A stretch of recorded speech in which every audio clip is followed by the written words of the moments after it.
எனக்கு மிகவும் பிடித்த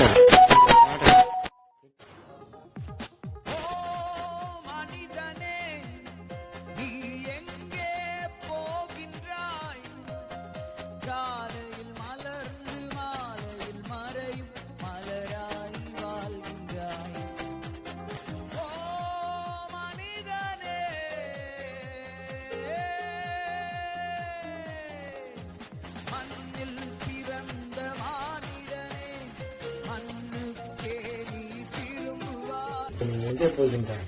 மண்ணிலே பிறந்து மண்ணிலே வளர்ந்து மண்ணுக்கே நீ திரும்புகிறாய். நீ மண்ணுக்கு திரும்பும் முன் கடவுளை நாடி நித்திய ஜீவனை பெற்றுக்கொள்ள முயற்சி செய்யும்.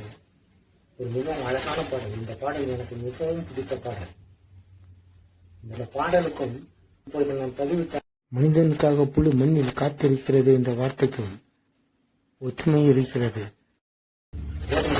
தேவன் ஆகாயத்து பறவையை போட்டிருக்கிறார், பூமியின் உணவு அனைத்து ஜீவன்களுக்கும் அவர் ஆகாரம் போட்டிருக்கிறார் என்று வேதம் சொல்லியிருக்கிறார்.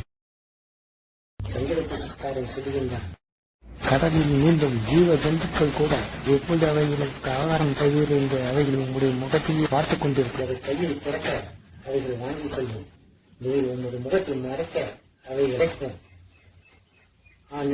சங்கீதக்காரன் அழகா சொல்றான், அவர் ஆகாயத்தில் உள்ளவைகளுக்கு மட்டுமல்ல, பூமியில் உள்ளவைகளுக்கு மட்டுமல்ல, பூமியின் கீழ் உள்ளவைகளையும் அவர் போஷிக்கிறார்.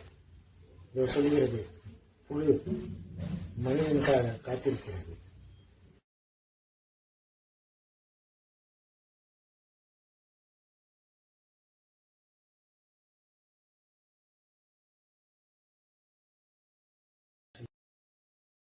மீன் புழுவுக்காக காத்துக் கொண்டிருந்தது, மனிதன் மீனுக்காக காத்துக் கொண்டிருக்கிறான்.